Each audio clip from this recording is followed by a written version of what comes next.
Olá, Dev, tudo bem contigo? Obrigado por estar aqui para assistir mais um vídeo da série de .NET 6 com aplicações REST API, fazendo uso da linguagem C#. Neste vídeo, nós vamos começar a tratar a implementação da nossa API por meio de persistência em uma base de dados física e não em memória como temos até agora. Alguns conceitos são muito importantes para você assistir esse vídeo. Então eu recomendo que você volte ao vídeo anterior, caso não tenha assistido ele, e depois retorne aqui. Mas nada impede de você assistir esse vídeo e logo depois, caso sinta necessidade, assiste o vídeo anterior sobre os conceitos aqui aplicados. Bora para o vídeo?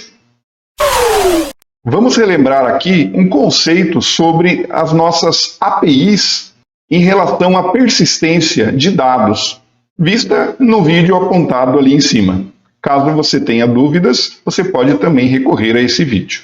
Temos o nosso servidor web, que possui uma API de serviços REST, funcionando perfeitamente.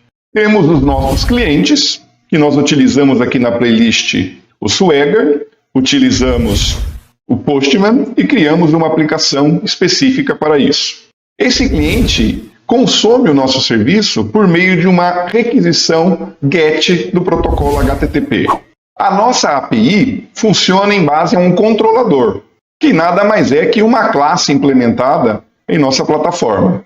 Essa classe possui métodos que são vistos no conceito de serviços REST como ações, actions. Esses nossos métodos ou actions consomem dados persistidos por algum mecanismo.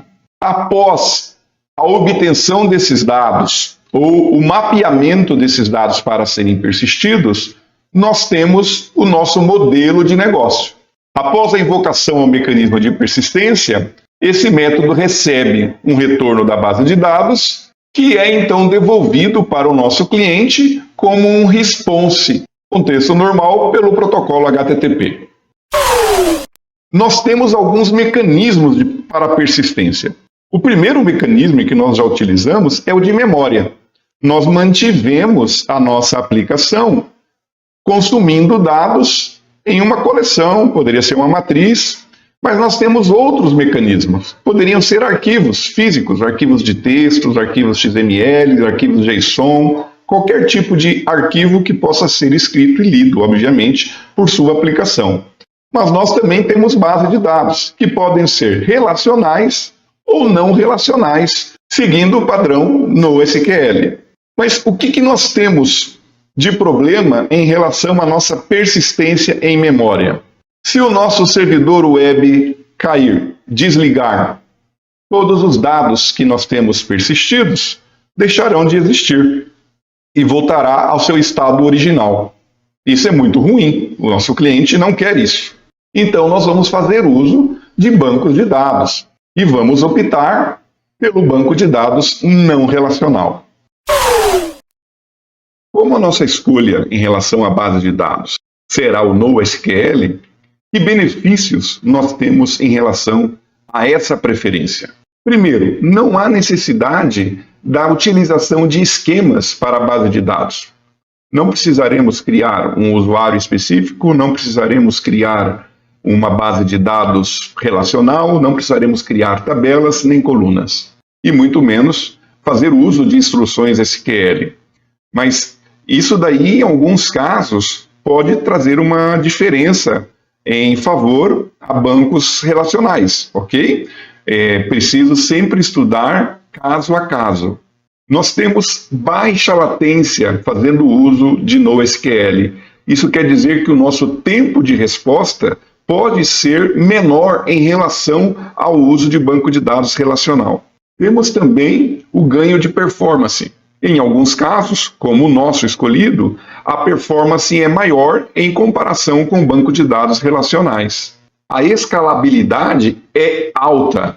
Isso quer dizer que a nossa base de dados, a nossa aplicação, vai continuar funcionando bem, independente de alteração em seu contexto, seja em relação aos seus recursos físicos ou em relação ao volume de dados. E em relação ao MongoDB, que benefícios que nós podemos ter? O código do MongoDB é aberto. Ele é gratuito em relação a alguns casos. É importante sempre verificar no portal do MongoDB as suas políticas de licença. Tem alta performance e é utilizado por organizações de todos os tamanhos. E dentre os bancos não relacionais, o MongoDB é o mais utilizado de acordo a pesquisas publicadas e com acesso fácil que você pode obter em uma simples pesquisa por meio do Google. Vamos dar uma recapitulada no código que nós já temos implementado em nossa aplicação. Nós temos aqui o nosso controlador, é uma classe decorada com API Controller e definindo uma rota para acessar seus métodos, que são vistos como ações. Então, cada método representa uma ação e atende um determinado verbo do protocolo HTTP. Depois nós temos aqui a nossa pasta de domínio, onde nós temos as nossas entidades, temos a camada de transferência de dados, temos a nossa interface com o repositório, esse é o contrato que nós temos que garantir que seja implementado, independente do mecanismo de persistência que temos, e temos aqui, em data, a implementação do nosso contrato. E temos os nossos dados persistidos em uma coleção. Essa é uma maneira. Vamos recapitular a execução dessa nossa aplicação. Vou pressionar a tecla F5. Agora sim, temos aqui a nossa aplicação sendo executada via Swagger. Nós já trabalhamos isso. Vamos pegar aqui o Get Estilos e vou tentar executá-lo. Clico aqui no botão Execute e ele traz para mim aqui todos os estilos persistidos. Isso é tranquilo. Aqui ele mostra o URL que ele está utilizando. Eu vou copiar aqui essa URL e vamos ver esse mesmo comportamento no Postman. Trago aqui ela, garantindo que o método é o mesmo, é um método get, dou o send.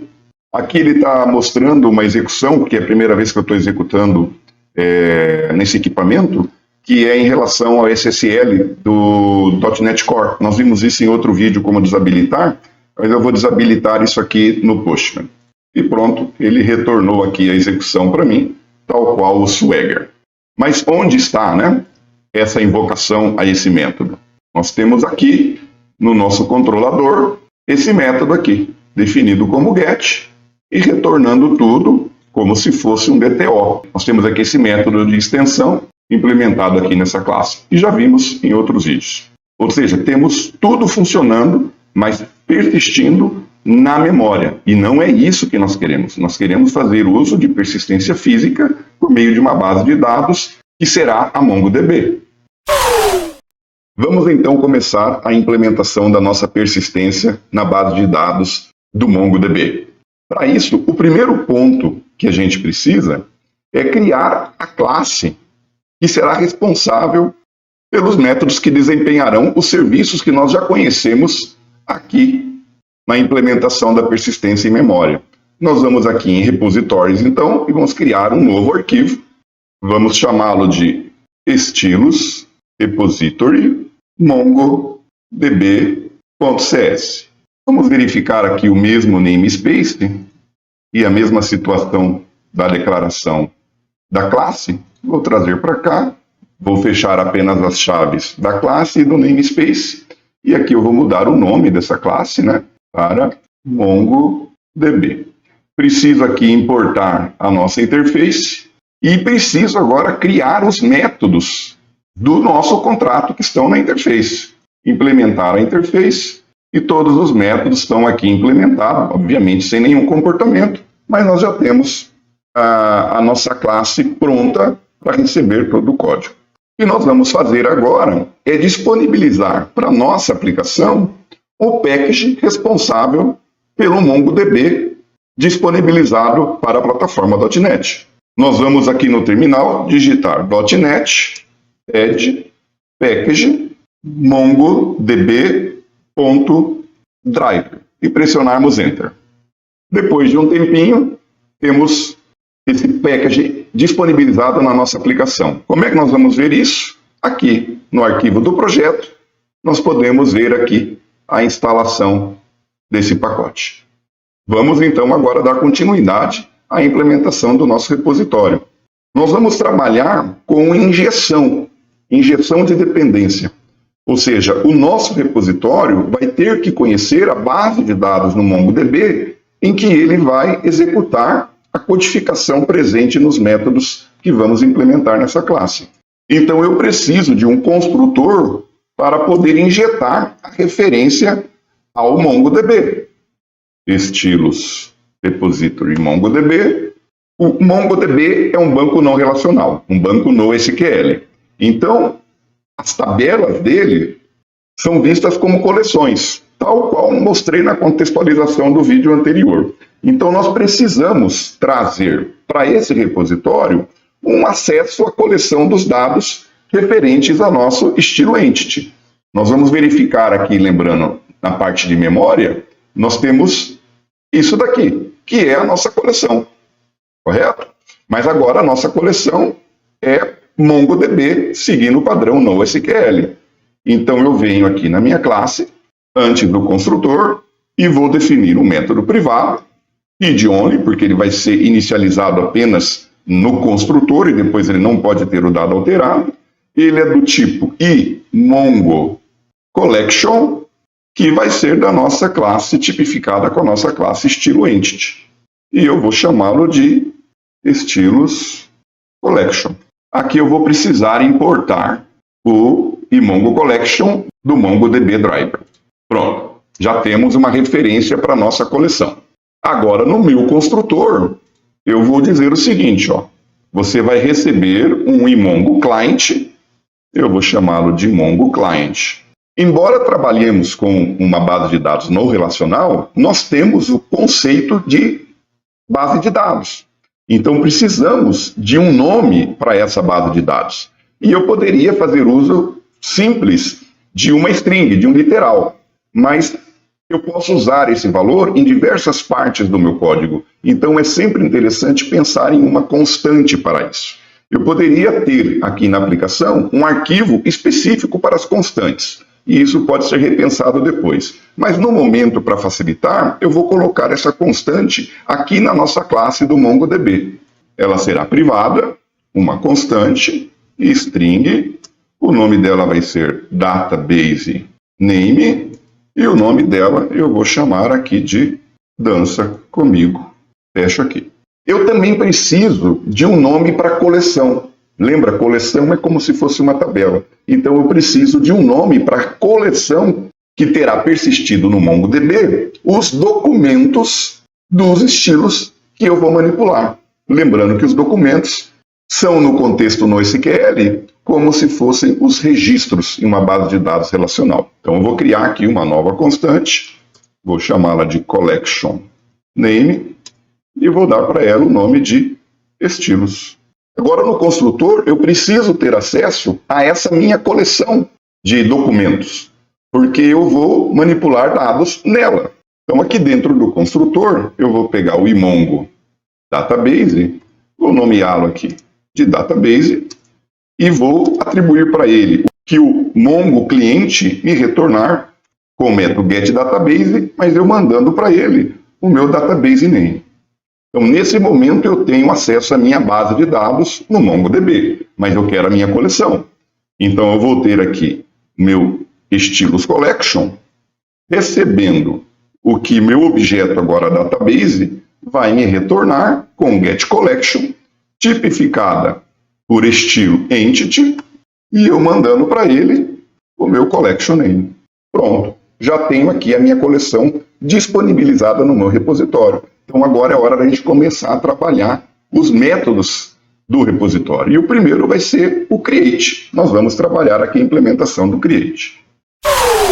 A implementação aqui vai ser bem simples. Eu vou obter do meu estilos collection a invocação ao método chamado insert_one. Eu poderia trabalhar de maneira assíncrona.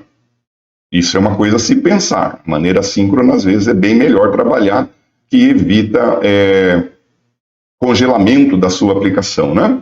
Mas agora nós vamos trabalhar de maneira síncrona. Insert_one, e eu vou mandar para ele o estilo entity que eu recebi. Pronto. Temos aqui implementado o nosso primeiro serviço relacionado ao repositório MongoDB. mas nós não temos ainda o MongoDB, não é verdade? Nós já vamos trabalhar com isso. A vontade de ver tudo funcionando é grande, eu sei, mas nós ainda precisamos ter o MongoDB disponibilizado em nosso equipamento, pelo menos o acesso dele, e nós ainda não temos isso. Nós vamos precisar instalar o Docker em nossa máquina e, por meio do Docker, baixarmos uma imagem do MongoDB e disponibilizá-la como um container. Mas isso envolve alguns conceitos, algumas terminologias que eu vou te pedir paciência e que você aguarde até o próximo vídeo. Vai lá tomar uma água e volta para ele. Até lá!